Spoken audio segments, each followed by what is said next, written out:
20 anos atrás, eu fazia parte de uma mesa, numa associação. E eu vi uma das histórias mais tétricas que eu já vi na minha vida. E pode ser que alguns de vocês já tenham ouvido essa história aqui entre vocês. E se já ouviram, vão lembrar comigo essa história com dor. Uma certa ocasião, numa igreja de um certo lugar no Brasil, uma mocinha pediu licença para conversar lá na frente, no microfone. Ela frequentava a igreja há um ano e pouco. E ela pegou o microfone da mão da moça que estava terminando a escola sabatina e falou: eu tenho que contar para vocês um pecado meu. E as pessoas paralisadas olhando ela falar. E ela disse: eu quero contar para vocês. Estava ali na igreja naquela hora, o pastor se arrumando ali, ajeitando alguma coisa. A esposa do pastor com os 2 filhos, mais ali no lado da esquerda, da minha esquerda.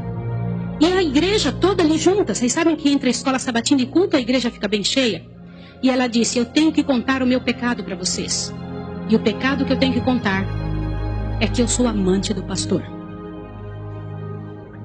Na hora que ela disse isso, a esposa do pastor desmaiou ali na hora. E os filhos correram para acudir. E o pastor veio para ela e falou assim: o que você está falando? Você enlouqueceu? Que isso, menina? Ela falou: eu tinha que contar. Eu preciso resolver meu problema. Eu preciso salvar a sua alma. Eu preciso resolver você. Os danitas, eles sempre usam essa: cuidado. Eu preciso ajudar. Sempre usam a palavra da ajuda, viu? E naquele momento a igreja toda ficou em alvoroço. Eu não preciso dizer que não houve culto. Não houve culto. Não conseguiram fazer o culto. A esposa do pastor foi levantada dali, foi levada lá para fora. O pastor não sabia o que fazer. Começou a dizer: irmãos, por favor, isso é um grande mal entendido. Ela dizia: não é, meu bem. Eu precisava dizer, eu tenho que salvar você e tenho que salvar a mim. E ela foi levada para um quartinho. A esposa do pastor foi atrás e começou a conversar com ela. E falou com ela. E foi um alvoroço muito grande. E ela disse: olha, eu vou te provar que isso é verdade. Nós combinamos que ninguém nunca ia saber. Foi uma coisa muito bem feita. Mas eu preciso te contar. E falou para a esposa do pastor. Prestem bem atenção nisso que eu vou dizer. Falou: só tem uma maneira de você me acreditar. Vem aqui.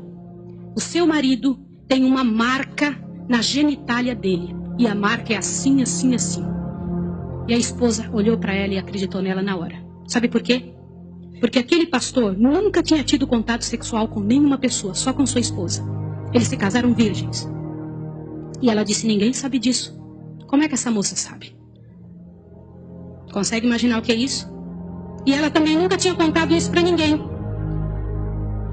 E ela pegou a esposa do pastor, passou a acreditar. E ela contou detalhes sobre o corpo do pastor, detalhes sobre ele, até de coisas que ele falava enquanto dormia. Preste atenção.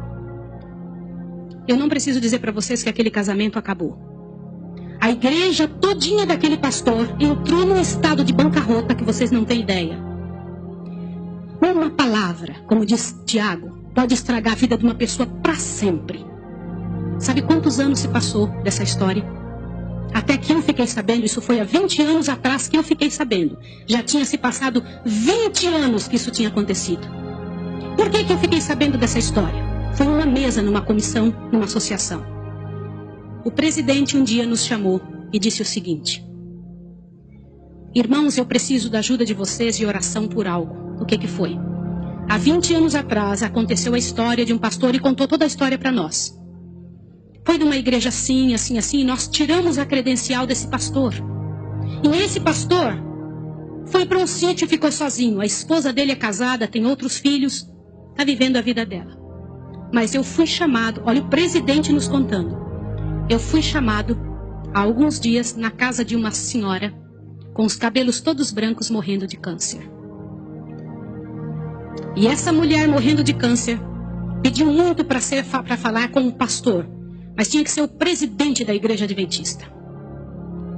E eu fui até lá porque eu sou o presidente. Quando eu cheguei lá, a mulher me contou que ela tinha sido a moça que tinha falado aquilo do pastor. A amante, a suposta amante do pastor. E ela contou para o presidente que ela havia inventado toda essa história. Mas como que ela sabia dos detalhes do corpo do pastor? Na ocasião em que ela tinha se apaixonado pelo pastor, Ela trabalhava como faxineira dentro do hospital.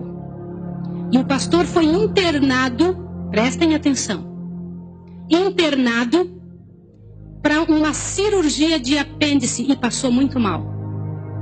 E ela era amiga de uma enfermeira. E entrou dentro do quarto junto com a enfermeira, destampou o corpo do pastor e olhou o corpo do pastor todo, durante o tempo em que o pastor estava dentro do hospital. E quando o pastor falava algumas coisas, ela ouviu o que o pastor falou e ela olhou os detalhes do corpo do pastor e guardou. Satanás plantou na cabeça dela 1 ano e ela formulou e acabou com a vida do pastor. E o presidente pegou uma credencial, foi lá no sítiozinho onde o pastor o coitado daquele pastor, o caluniado estava, e chegou para ele e falou, junto com uma comitiva dos irmãos: pastor, eu vim aqui te entregar a sua credencial de novo, nós descobrimos que era mentira. Sabe qual foi a resposta do pastor, irmão?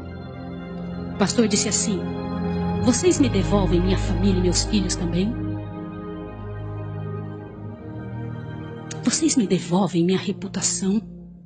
Se vocês não devolverem junto, eu prefiro ficar aqui. E esse pastor, uns dias atrás, eu soube que ele morreu lá naquele lugar. Quem foi a assassina daquele pastor? Não foi só aquela mulher, foram todos que falaram junto. Porque, gente, quando acontece um inferno desse, uma multidão de gente sofre, uma multidão de gente machuca. Fica machucado. Meus irmãos, vocês me perdoem ter que falar sobre isso, mas é verdade. Existem muitos lugares que eu tenho muito medo de pregar, mas eu vou igual se me chama. Porque eu vou falar uma coisa para vocês. Ontem à noite eu comentei que a vida de quem prega essas verdades é altamente prejudicada. Uma coisa desse tamanho é passada de boca em boca, de forma que apareça o inferno no final.